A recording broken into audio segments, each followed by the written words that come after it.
বিএনপির vice chairman ও সাবেক মন্ত্রী আব্দুল্লাহ আল নোমানার নেই। ইন্না লিল্লাহি ওয়া ইন্না ইলাইহি রাজিউন। মঙ্গলবার ভোর ৬টায় রাজধানীর ধানমন্ডিতে স্কয়ার হাসপাতালে মারা যান তিনি।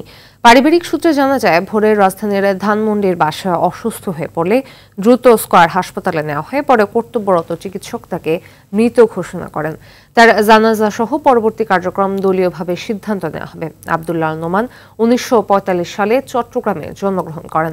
৬০-এর দশকের শুরুতে হামিদুর রহমান শিক্ষা কমিশনের বিরুদ্ধে আন্দোলন করতে গিয়ে নোমান যোগ দেন ছাত্র ইউনিয়নে।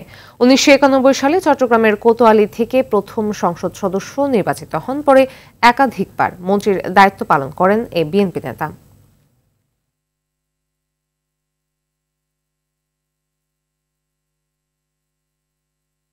দর্শক, বিএনপির ভাইস চেয়ারম্যান আব্দুল্লাহ আল নোমানের মৃত্যুর সর্বশেষ খবর জানাতে রাজধানীর স্কয়ার হাসপাতাল থেকে যুক্ত হচ্ছেন সহকর্মী রফিকুল ইসলাম। রফিক, কি কারণে মৃত্যু হয়েছে বলে জানতে পেরেছেন? এছাড়া আমাদের জানাবেন যে জানাজা কখন হবে, তার রাজনৈতিক সহকর্মীরা কি বলছেন, এছাড়া তার মরদেহ কোথায় রাখা হয়েছে?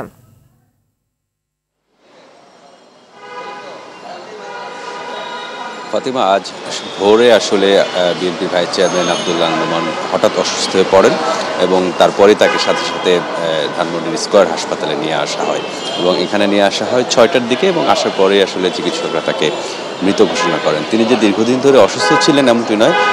আমরা যেটি জানতে পেরেছি যে আজ চট্টগ্রাম উত্তরের একটি সমাবেশে তার যোগ দেওয়ার কথা ছিল এবং সেই সমাবেশে তিনি প্রধান বক্তা হিসেবে বক্তব্য রাখবেন বলে কথা ছিল, কিন্তু আজ হঠাৎ তার মৃত্যুতে সেই সমাবেশটি আমরা যেটি জেনেছি ইতিমধ্যে স্থগিত করা হয়েছে। ভোরে তিনি অসুস্থ হয়ে পড়েন, বার্ধক্যজনিত কারণেই তিনি মৃত্যুবরণ করেছেন হাসপাতালের পক্ষ থেকে, এমনকি আমাদেরকে জানানো হয়েছে এবং বর্তমানে কিন্তু তার মরদেহটি তার বাসায় নিয়ে যাওয়া হয়েছে। কিছুক্ষণ আগে আসলে হাসপাতাল থেকে দলীয় নেতাকর্মী সহ তারা তার মরদেহটি তার বাসভবনে নিয়ে যায়। জানাজার বিষয়টি যেটি জানতে চেয়েছেন, এটি এখনও আসলে সিদ্ধান্ত হয়নি। পরিবারের সদস্যরা এবং দলীয় সর্বোচ্চ ফোরামের নেতৃবৃন্দ বসে আসলে সিদ্ধান্ত নেবেন যে কখন কোথায় জানাজা অনুষ্ঠিত হবে এবং তার মৃতদেহ কোথায় দাফন করা হবে সে বিষয়ে এখনও চূড়ান্ত সিদ্ধান্ত নেওয়া হয়নি। চূড়ান্ত সিদ্ধান্ত নেওয়া হলে নিশ্চয়ই আপনার মাধ্যমে তা পরবর্তীতে জানিয়ে দেব। যেহেতু আব্দুল্লাহ আল নোমান একজন পরিচ্ছন্ন রাজনীতিবিদ ছিলেন, তার মৃত্যুতে কিন্তু রাজনৈতিক অঙ্গন, সামাজিক অঙ্গন, সব অঙ্গনে শোকের ছায়া নেমে এসেছে। তার যারা সহকর্মী রয়েছেন, দীর্ঘদিন ধরে তার সঙ্গে যারা রাজনীতি করেছেন, তারা কিন্তু যেটি বলছেন যে বাংলাদেশের রাজনীতি থেকে আসলে তার বিদায় বা তার মৃত্যু আসলে অপূরণীয় হয়ে থাকবে এবং তার মৃত্যুতে কিন্তু বিএনপির সর্বোচ্চ পর্যায়ের যারা নেতারা রয়েছেন তারা কিন্তু ইতিমধ্যে শোক প্রকাশ করেছেন।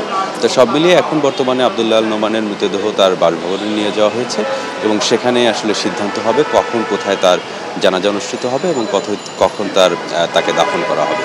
ফাতিমা, ধন্যবাদ।